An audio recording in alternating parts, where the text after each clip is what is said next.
Assalamualaikum warahmatullahi wabarakatuh. Alhamdulillahirabbil alamin.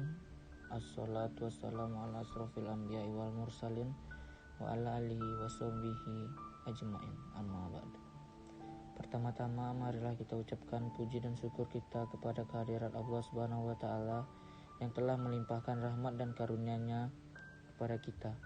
Yang kedua, salawat beriring salam tak lupa pula kita curahkan kepada junjungan Nabi besar Muhammad SAW dengan melafazkan Allahumma sholli ala sayyidina Muhammad wa ala ali sayyidina Muhammad. Assalamualaikum ya Rasulullah. Karena dengan ajarannya kita bisa membedakan yang hak dan yang batil. Berkat hidayah Allah SWT, beliau telah menjadi utusan Allah SWT menyampaikan risalah melalui Al-Quran dan Sunnah. Dan yang ketiga, di sini izinkan saya memperkenalkan diri untuk membacakan dakwah yang berjudul Muslim Sejati dan Hijrah yang Sebenarnya.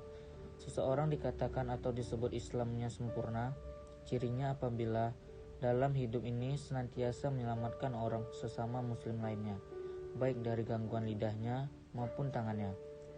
Untuk itu, dalam pergaulan sehari-hari, kita harus mampu untuk menjaga lisan, jangan sampai berkata-kata yang bisa menyakiti hati orang lain.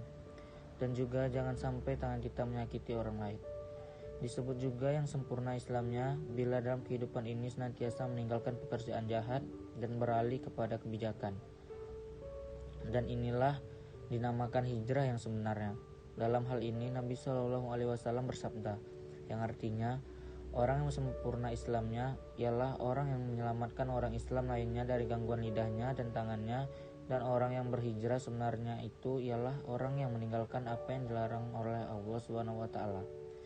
Allah SWT berfirman, barang siapa yang berhijrah di jalan Allah, niscaya mereka mendapati di muka bumi ini tempat hijrah yang luas dan rezeki yang banyak.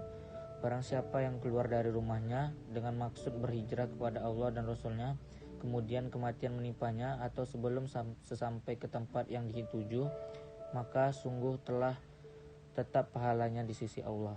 Dan Allah Maha Pengampun lagi Maha Penyayang. Quran Surat An-Nisa ayat 100. Lalu, makna hijrah seperti apa yang dapat kita terapkan di era sekarang ini? Kita dapat menyampaikan bahwa hijrah yang dilakukan dapat berupa pindah pekerjaan dari orientasi duniawi menjadi ukhrawi. Saat ini, muncul gerakan pemuda hijrah di berbagai daerah dengan motivasi positif ingin hidup yang singkat ini bermakna dunia akhirat. Hijrah makani atau tempat itu telah berlalu di masa Nabi.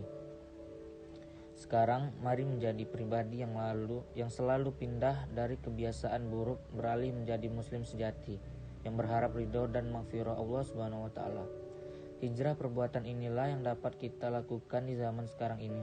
Pertolongan Allah itu ada, dan Dia hanya akan menolong kepada hambanya yang senantiasa merubah dirinya. Inilah makna hijrah yang sesungguhnya yang dapat diterapkan pada kehidupan sehari-hari. Kiranya cukup sampai di sini. Mudah-mudahan membawa manfaat kepada kita semua. Wassalamualaikum warahmatullahi wabarakatuh.